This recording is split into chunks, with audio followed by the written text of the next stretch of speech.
Hi friends, ನಮ್ಮ YouTube ಚಾನಲ್ಗೆ ಸ್ವಾಗತ.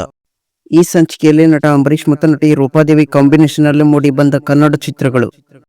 ಪಕ್ಕಾ ಕಳ್ಳ 1979ರಲ್ಲಿ ತೆರೆ ಕಂಡಿತು. ಈ ಚಿತ್ರದ ನಿರ್ದೇಶಕರು ವೈ.ಆರ್. ಸ್ವಾಮಿ. ಈ ಚಿತ್ರದಲ್ಲಿ ಅಂಬರೀಷ್, ರೂಪಾದೇವಿ, ಶ್ರೀನಾಥ್, ವಜ್ರಮುನಿ, ಲೀಲಾವತಿ, ರಾಜಾನಂದ್, ಪ್ರಭಾಕರ್, ವಿಶ್ವನಾಥ್, ನರಸಿಂಹರಾಜು ಮುಂತಾದ ಕಲಾವಿದರು ನಟಿಸಿದ್ದಾರೆ. ಕಮಲ 1979ರಲ್ಲಿ ತೆರೆ ಕಂಡಿತು. ಈ ಚಿತ್ರದ ನಿರ್ದೇಶಕರು ಸಿ.ವಿ. ರಾಜೇಂದ್ರನ್. ಈ ಚಿತ್ರದಲ್ಲಿ ಅಂಬರೀಷ್, ರೂಪಾದೇವಿ, ಲೋಕೇಶ್, ಮುಸರಿ ಕೃಷ್ಣಮೂರ್ತಿ, ಉಮೇಶ್, ಜೈಕುಮಾರ್ ಮುಂತಾದ ಕಲಾವಿದರು ನಟಿಸಿದ್ದಾರೆ. ಮತ್ತೆ ವಸಂತ 1983ರಲ್ಲಿ ತೆರೆ ಕಂಡಿತು. ಇದನ್ನು ಡೈರೆಕ್ಟ್ ಮಾಡಿದವರು ರವಿ ಕೆ.ಎಸ್.ಎಲ್. ಸ್ವಾಮಿ. ಈ ಚಿತ್ರದಲ್ಲಿ ಅಂಬರೀಷ್, ರೂಪಾದೇವಿ, ಬಿ.ವಿ. ರಾಧಾ, ಶ್ರೀಪ್ರಿಯಾ, ವಿಜಯಕಾಶಿ, ಲೀಲಾವತಿ, ಲೋಕನಾಥ್, ಜಯಮಾಲಿನಿ ಮುಂತಾದ ಕಲಾವಿದರು ನಟಿಸಿದ್ದಾರೆ.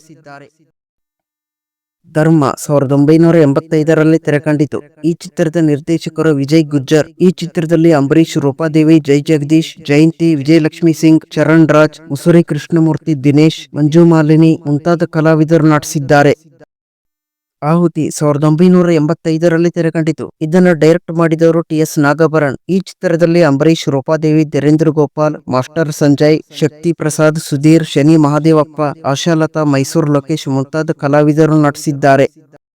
ಗಂಡೆಂದ್ರೆ ಗಂಡು 1989ರಲ್ಲಿ ತೆರೆ ಕಂಡಿತು. ಇದನ್ನು ಡೈರೆಕ್ಟ್ ಮಾಡಿದವರು ವಿ. ಸೋಮಶೇಖರ್. ಈ ಚಿತ್ರದಲ್ಲಿ ಅಂಬರೀಷ್, ರೂಪಾದೇವಿ, ಜೈ ಜಗದೀಶ್, ಶಕ್ತಿ ಪ್ರಸಾದ್, ಮುಸರಿ ಕೃಷ್ಣಮೂರ್ತಿ, ಕೆ. ವಿಜಯ, ಶಶಿಕಲಾ, ನಳಿನಿ, ತುಗದೀಪ್ ಶ್ರೀನಿವಾಸ್ ಮುಂತಾದ ಕಲಾವಿದರು ನಟಿಸಿದ್ದಾರೆ.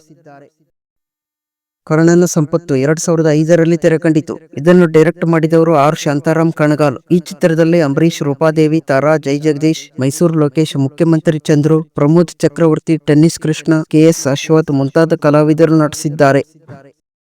ಮತ್ತೆ ಮುಂಗಾರು 2010ರಲ್ಲಿ ತೆರೆ ಕಂಡಿತು. ಇದನ್ನು ಡೈರೆಕ್ಟ್ ಮಾಡಿದವರು ರಾಘವ್ ದ್ವಾರ್ಕೆ. ಈ ಚಿತ್ರದಲ್ಲಿ ಅಂಬರೀಷ್, ರೂಪಾದೇವಿ, ಶ್ರೀನಗರ್ ಕಿಟ್ಟಿ, ರವಿಶಂಕರ್, ಸಿಲ್ಲಿಲಲ್ಲಿ ಆನಂದ್ ಮುಂತಾದ ಕಲಾವಿದರು ನಟಿಸಿದ್ದಾರೆ. ಇದಿಷ್ಟು ನಟ ಅಂಬರೀಷ್ ಮತ್ತು ರೂಪಾದೇವಿ ಕಾಂಬಿನೇಷನ್ ನಲ್ಲಿ ಮೂಡಿ ಬಂದ ಕನ್ನಡ ಚಿತ್ರಗಳು. ಈ ವಿಡಿಯೋ ಇಷ್ಟವಾದಲ್ಲಿ ಲೈಕ್ ಮಾಡಿ ಹಾಗೂ ಶೇರ್ ಮಾಡಿ. ಧನ್ಯವಾದಗಳು.